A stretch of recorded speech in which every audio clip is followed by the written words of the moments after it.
ating panoorin ang mga natatanging aktibidad ng masigasig na Provincial Director ng Quezon Police Provincial Office na si Police Colonel Ledon D. Monte sa loob ng isang linggo ating tunghayan sa PDs in Action. Nitong ika-23 ng Hunyo taong kasalukuyan, pinangunahan ni Police Colonel Ledon D. Monte, Provincial Director ng Quezon Police Provincial Office, ang Commander's Time kasama ang lahat ng Chief of Police mula sa City at Municipal Stations sa Quezon Police Provincial Office Conference Room, Camp Brigadier General Guillermo Nacar, Lucena City. Naging bahagi sa aktibidad ang stress management at exercises na sinagawa ng Quezon Provincial Health Unit.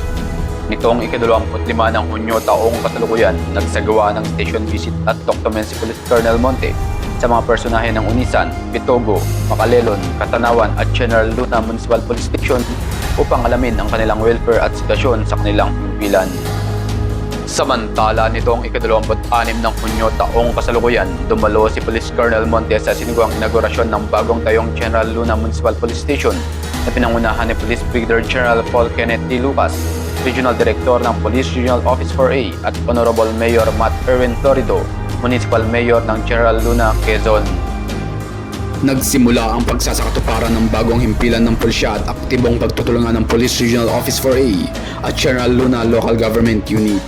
Sa pahayag ni Police Colonel Monte, ang bagong istasyon ng pulisya ay nagpapakita ng taos-pusong pangako sa pagbibigay ng pinakamataas na antas ng seguridad at proteksyon sa mamamayan ng General Luna. Sa pamamagitan nito, mas mabisa at mahusay na magampanan ng ating mga pulis ang kanilang mga tungkulin. Dumako naman tayo sa operational accomplishments ng Quezon Police Provincial Office. Sa kampanya kontra illegal na droga, nagsagawa ang Quezon PNP ng 4 na operasyon kung saan 4 ang arestado.